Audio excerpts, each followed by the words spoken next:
Meets him. She says she falls in love with his mugshot. She says he has a really handsome mugshot.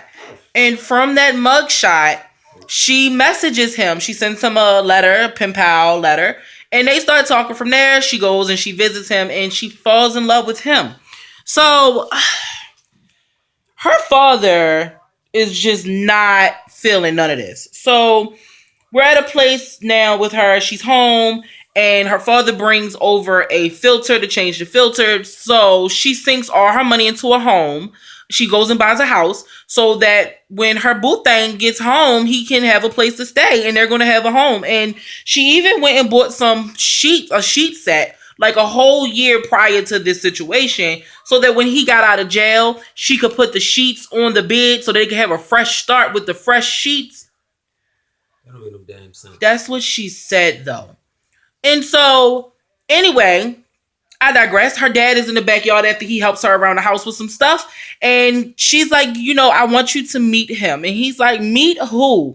And she tells him, like, I want you to meet Garrett. And her father's like, I don't really need to meet the dude. Like, I'm okay. And she's like, well, Dad, you're going to have to meet him because I'm going to marry him. And he's going to be living here and you're going to have to meet him. And it's like, I've been trying to get you to meet him for the past, like, for years now. And the father's like, listen, I didn't think it was going to last. So I didn't make the effort to meet the guy. We got to see how these things go. We got to figure it out. Now, my problem with this is we cut to a scene with Garrett. I really hope I'm saying his name right.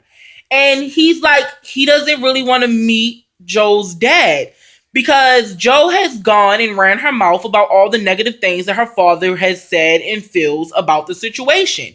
Now, for me, all I can think in my head is, you're in jail for theft and burglary. You've been there for some time now. Her father, this is like his worst nightmare. Like, this has to be a dad's, like, worst nightmare. My daughter's going to fall in love with a thug who's going to turn convict. And she's going to get heartbroken, and I'm going to have to be here to fix it. And I'm thinking that the father is just really feeling some type of way. He's just like, listen, I don't know if I want to meet the guy. I don't think that any of this is a good idea. And of course, she's upset and she feels some type of way and whatever.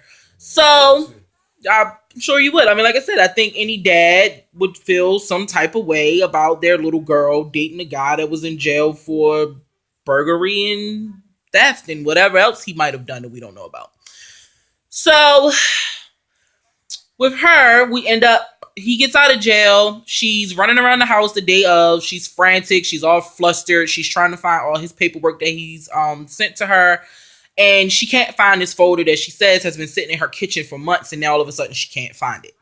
So she runs around. She goes outside. She looks in the trash. Finally, she goes back in the house. She finds the folder. She's like, oh my God, this could have ruined out life. He could have had to go to like a halfway house for 6 months. And he's already completed that program. And he'd have been so mad at me. And I'm just like, okay. So you found it. Let's go. So she goes. She takes him. She has on this red dress with these white Converses with the glitter on the toes. I'm very detailed about things like that, ladies and gentlemen, just to let you know. I was digging the Converses because they weren't regular shoestrings. They were like little ribbons. It was cute. Don't judge me. And she has, for him, what look like to be red and black Nikes, white pants, and a red top. So they're matching. Yay. She takes it over to the jail. She takes it in. He gets out of his jumper or whatever, changes his clothes. She's sitting outside for, I really feel like in TV time for us, it was like a minute and a half, like watching her like bounce around. But like, I feel like because she has been waiting to see him so long, like that 5 or 10 minute wait that it took to like process him out, because he had to be already halfway out if they even took the clothes from her. Like, I don't know, whatever. I guess if you went to jail and then I hadn't seen you in a while, 10, 15 minutes would feel like forever to me. So I can get with that, I guess. Cool. It would feel like forever. If you left me for 30 days and then it took you like another 20 to 30 minutes to get off of a plane, it would feel like a lifetime. Okay, sure. That's rude as fuck. You wouldn't feel like a life. I left you for 30 days. Nigga, I don't like you leaving me for fucking an hour more, nigga. Like, yo, I'm already on the phone. Like, leave the house. Yo. What you doing? Anywho, so like I said, 30 days would kill me. So I can only imagine how this young girl feels after being in a situation with this guy, and it's been like for 4 years, I think, and it's like in a controlled environment. So she sees him, they hug. He's talking about wanting to have sex with her and all this other stuff. So we already know what his mind is. He hasn't had sex since he was 18, and we already know where his mind is. And pretty much that's where we ended with Joe and Garrett. And so I'm going to roll into James and Ellie, Anna, Ali, L. So they pronounced her name. Her mom's Russian. They pronounced her name, but I was talking to him while they were pronouncing her name. So Joe basically is like this military guy. I didn't blame you. I was talking to you when they were talking. Anyway, so James is this military guy, and he's a Marine, I believe. So raw. And so he meets her, like he sees her website. She was a model. He sees her website. He falls in love with her pictures, and he's trying to figure out why she's in jail. Like, why is this beautiful girl in jail? He reaches out to her, and come to find out, she went to jail because of drugs. She was on drugs, meth, and she had like a large quantity of it. So she ended up being in jail for 5 years because of it. And he lives in Chicago. She lives somewhere else. So of course he has to take this long ride from point A to point B to see her. So we're talking, and his friends are like, dude, she's an addict. Like, what happens if she relapses? Like, of course she's been sober for 5 years. She's in jail, and anything could happen. She comes out into the real world. Anything could trigger her. Anything could happen. Anything. Y'all, listen, I'm trying to get this. Okay. So I feel like the friend has a point. I don't think he's being judgmental. I think he's being realistic. When you are in a controlled environment, it is a little bit harder. It is harder to get your hands on certain drugs. So when you get out, when you get out, it's a little bit easier, and you don't know this person's triggers. So the friend is genuinely concerned, and I'm kind of with the friend. Like, what if something happens? Are you prepared to like have her back? Are you prepared to do, because what you're dealing with is a person that's in jail with no access to certain things, and that's the person that you're in love with. You do not know her as an addict. Whatever, he could give a hell less. He decides that he's going to go ahead and go pick her up. So she's like, I don't want you to see me like this. I'm going to get my parents to pick me up from jail, and then you come to my parents' house, and then we'll proceed from there. She gets out of jail. She is not in her jumper, nor did I expect her to be. But it's like she has this really pretty black and white shirt on.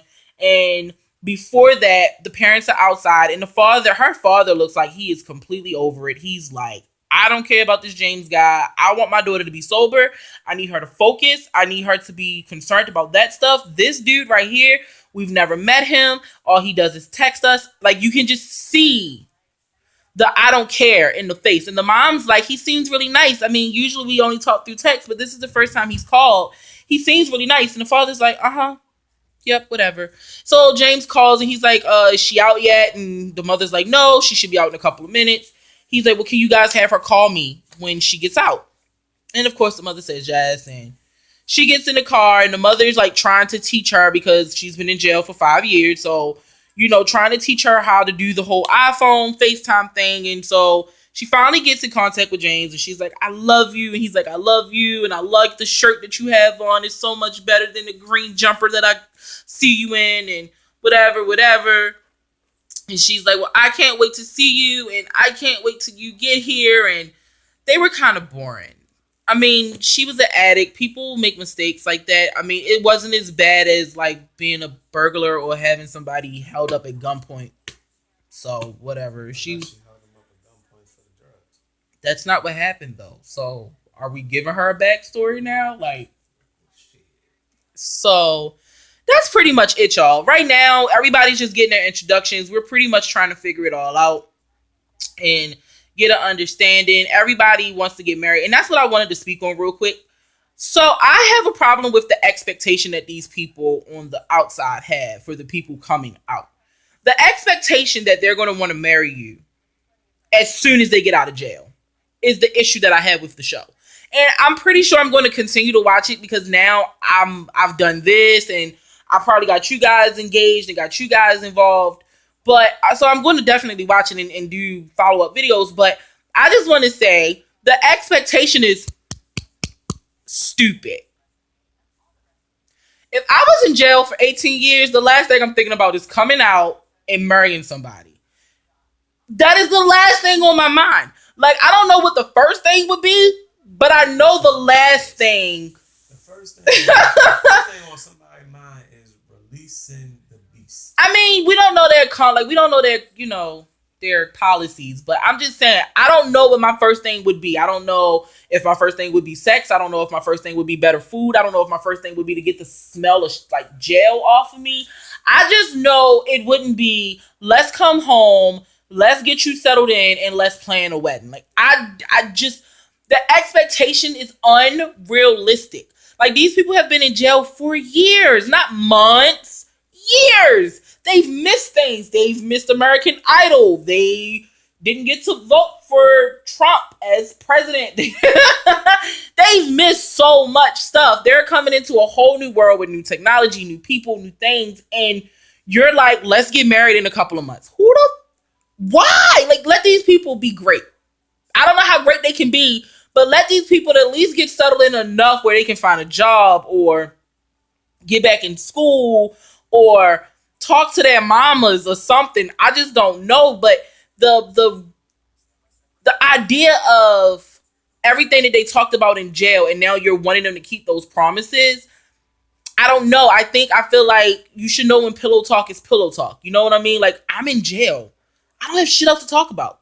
You want to talk about marriage? Let's talk about marriage. You want to talk about kids? Let's do that too. You're sending me letters and we're talking over a controlled phone line. So, I mean, we got to pretty much keep it PG-13. We can't get nasty. They're going to cut us off. So, I don't know. It's just like, you should just know what pillow talk is. And then once they get home, to just throw them into the lion's den and be like, we're going to do this, and expect them to adjust to it that quickly, I think is the craziest thing ever. But I could be wrong. Everybody could adjust perfectly. Everything could be fine. Everybody that said that they were going to get married, get pregnant, and have babies could go and get married and get pregnant and have babies. I don't know. We're going to keep watching. I'm going to try to get him to watch it with me. I mean, even if he doesn't, when I explain things, he's going to have a comment anyway. So I'll try to do more videos with him. But if not, it's just little old me. But I don't know, y'all. I sound off in the comments. I don't know. If you went to jail, what would be the first thing you thought of?